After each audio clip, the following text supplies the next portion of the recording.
Alright, so today is the day where I combine two of my favorite things, and that is making beats and Avatar: The Last Airbender. I went on YouTube and found videos for that entire soundtrack, and going through it, every single one in there I recognize and I have like emotions towards, so I really just had to make some sort of beat off of it. And the one that I chose to do today is going to be the one where Azula is on screen. Now, assuming that you guys have seen the show before because, well, you clicked on the video, you will know that Azula's theme is very dark, atmospheric, and just overall just a little bit creepy. So I think it's gonna make for a very perfect trap beat, so let's get started. Now, I wanted the soundtrack to sound the exact same, just with a lot of like trap drums over it, really hard-hitting bass, a lot of perk-heavy stuff. I didn't really add any other melodies or anything like that, but I honestly think that just having those trap drums on the already amazing melody really worked out well. So if you guys would leave a like rating, that'd really be appreciated, as well as clicking the subscribe button and sticking around. Alright, so I actually got all of the timing right already off of camera, and this is what everything sounds like.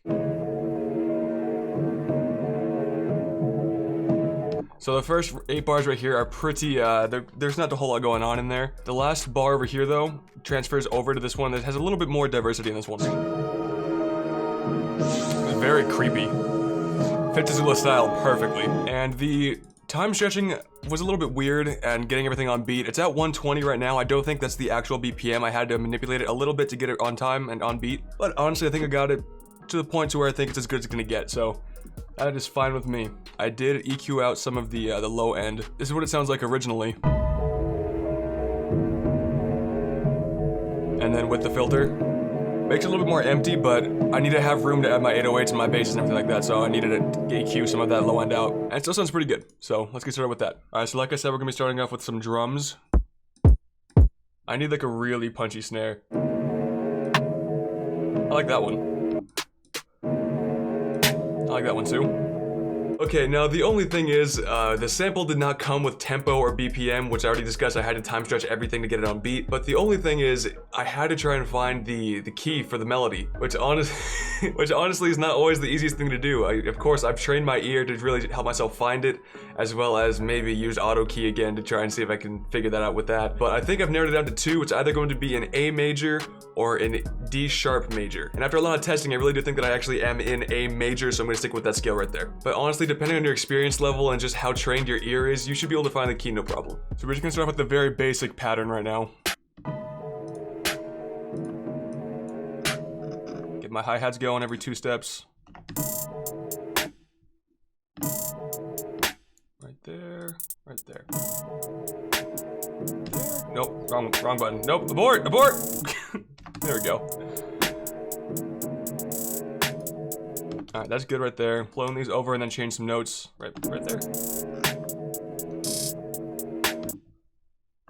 And then these also have to come down.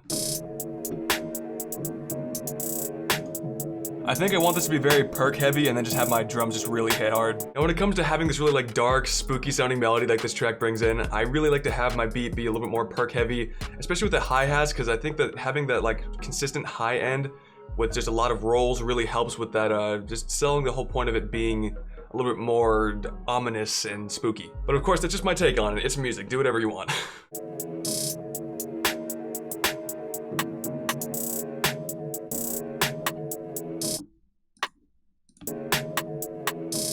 Cool, I think that'll work pretty flawlessly. And then also just on the final 2 over there. Okay, doing kicks now.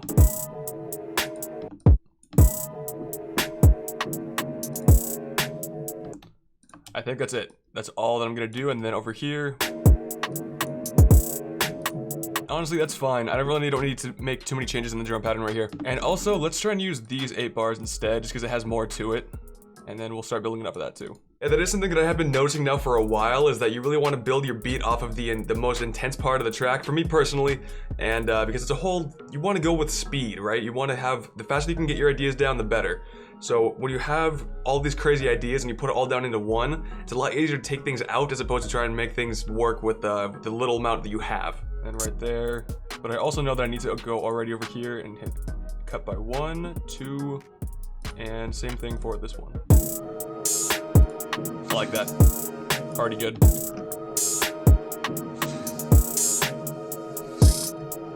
I think it's slow enough so I can have an open hat every bar. Oof.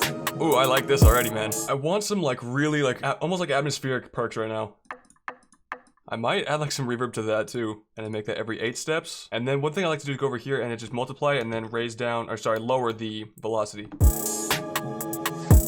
Just adds a little bit of depth to the drum loop. I think I can actually do something a little bit more to that as well. And I'll just cut it, there we go.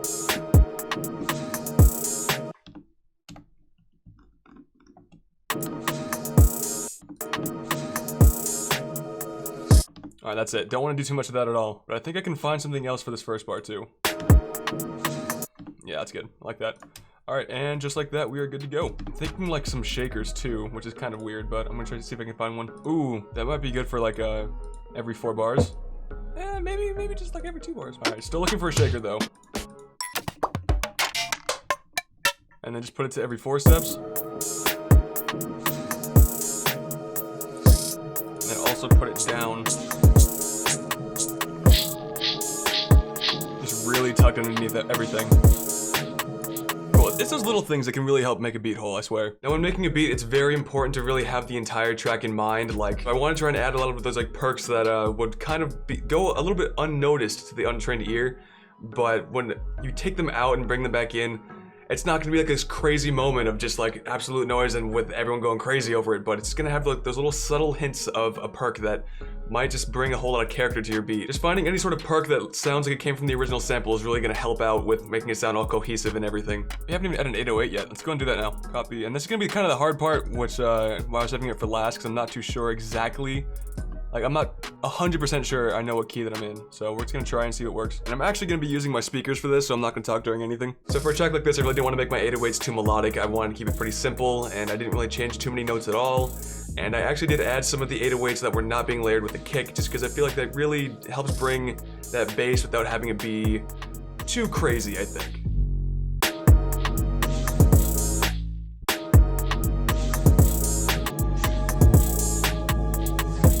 Alrighty, and we are back. I think that sounded pretty damn good. We're gonna pull this back to 12 right there, and I'm gonna pull this one back over. Oh, I forgot that I didn't. Oh man, that's a bummer. That hurts. Alright, so we're gonna have to do this all over again. That's fine. That's fine like that. Now this part of the sample is a little bit more different. It's really got a lot of crazy stuff going on. It's very crowded. And when I first hear this part of the soundtrack, I think that it really just screams Avatar to me. I don't know about anyone else personally. Of course, the verse melody is what I really think of Azula, but with this, the very first part right here at the intro, really just screams Avatar. So that's why I use it right here. And then we also might be using that sample a little bit later on too. Alright, so let's go and hear everything we have so far.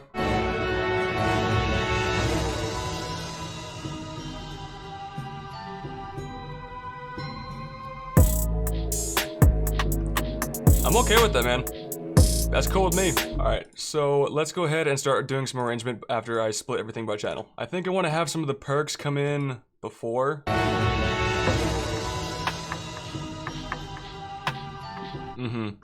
That's good. Alright, and now we're gonna cut this down to 4 bars, just for a little bit of a pre-hook.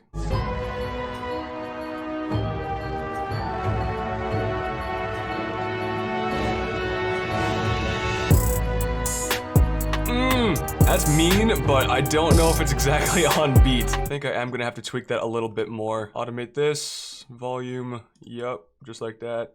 Put that down.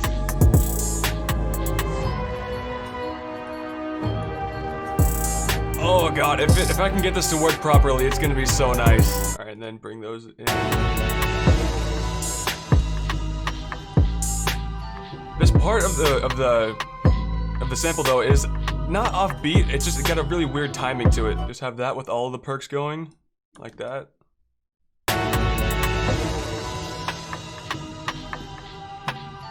Yeah, I think that'll work out. So we're gonna go and do this. We're gonna cut it after this part.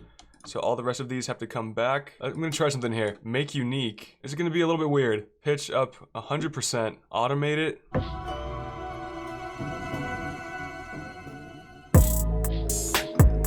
That's good. That ain't bad. Okay, so now that we have our loop going on, I actually need to go over here and make some more arrangement inside of the verse, because it just sounds like it's the same the whole time. So, and I don't want that to happen. All right, so this little part right here has an extra melody to it with some more elements added into it. So I think I'm gonna actually have to have the hi-hats here and then take them out on this side. Maybe like right here. And then the crazy drop. That drop, I love that. That is so nice. That is really smooth. All right, and then we just start layering it out again. And And then we bring back in the hi-hats.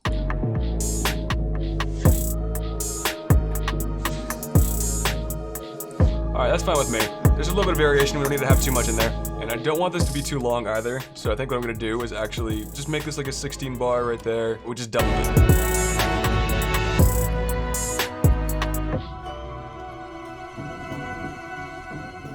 And we ended off at 308, and I guess it's a good time for me.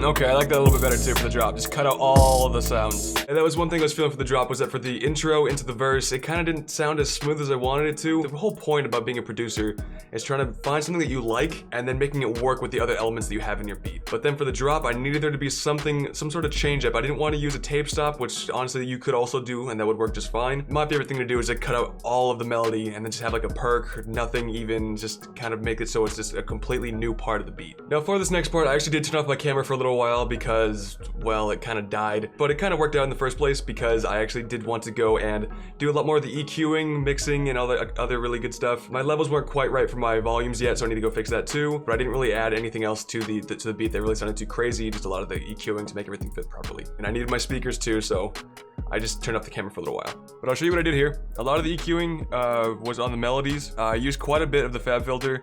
This one gets rid of a lot of the low end, which is a little bit muddy. And then this EQ is more for getting rid of some of the more bass heavy notes. And you guys already saw what I did to the verse melody. I just cut out some of the low end, a lot of the low end actually, and then some of the high end. Now the main thing that I did was I put my drums onto a bus on its own over here. I used Neutron 3 elements, and I did some slight EQing to it, added some more distortion and a compressor. Now one thing I've really been learning a lot of is actually sidechaining with my kick, and my kick is sidechained to my 808 right here, just so my kick can stand out a little bit more from my 808. And then I also did some sidechaining to the melody bus that I have. It is some pretty heavy compression. I actually wanted that sort of like pumping. I think that really has this track really just feeling really dynamic. That is one thing I've actually really been focusing on, and it's the most simple trick in the world, is just trying to make your kick stand out more. And that's more than just EQing and more than just distortion, even though those are a really big part of it as well. Sidechaining is going to be your best friend to your 808, so you have more room in there too. Especially like one thing that I never really realized because I didn't want to mess with the melody at all is sidechaining to your melody. You know, of course you're gonna need to do it appropriately. You don't want to mess up the melody, but adding that little dip in volume when the kick comes in is honestly, it just makes it hit a lot harder. That sounds really cool. And that's all that I really did for the melody bus. I didn't really do too much else to it right there. And then finally just got my levels right for the volumes. Nothing too crazy as far as mixing goes, but what I did add a couple of things. I actually went on YouTube and found some quotes by Azula, and they sound like this. Yes! We've defeated you for all time! You will never rise from the ashes of your shame and humiliation! And this quote is actually loved by a lot of people, and myself included. Don't flatter yourself. You were never even a player. And that's pretty much all that I did. The first quote's gonna be bringing in the verse, and then the second quote's gonna be bringing in the hook. Now you can probably hear some music in the background of those quotes, which is not necessarily really a big deal. I EQ'd a lot of it out and then used some plugins from my, what did I use? It was from Audacity. They have this little filter effect type of things where you can sort of get rid of the music, not a whole lot. And once the beat is finally playing, you can barely even tell if there's music in the background at all. So I think it worked out pretty good. Then I did a lot of automation for the EQ, just for this part right here. I wanted to have that low end, so I cut out the filter that I had altogether and then brought it back in for the verse. Same thing over here for that one, and that is pretty much it. So after all that, let's hear what it sounds like.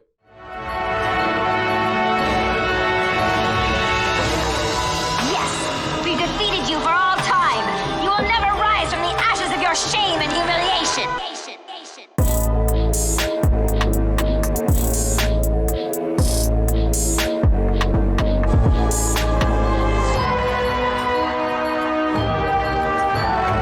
Don't flatter yourself.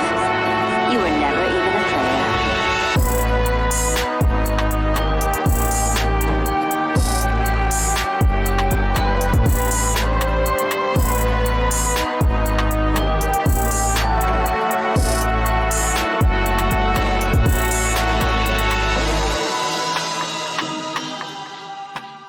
You guys, I can't tell you how much I love this beat. Is it the most original thing in the world? No, not really. I just added some drums and an 808, but I downloaded the MP3 onto my phone and I listened to it just like 10 times over. I sent it out to my friends and they loved it just because the mixing is so good, and I think the way that I arranged everything and made everything smooth and the transitions, just, oh god, I just love this beat so much. 3 seasons is not enough for Avatar: The Last Airbender, so I wanted to really of course, I'm not continuing the story, but I just wanted there to be more. So that's why I did this beat in general. But yeah, that's pretty much all that I really have for you guys today. So let me know what you guys think. I can do a beat if you guys really want to. If you guys love this video, I can definitely try and do a beat where it's a little bit more sampled and do a lot more chop ups or changing the melody at all, adding more stuff. But that being said, thank you guys very much for watching. I really do appreciate it. And I'll see you guys in the next one. Peace.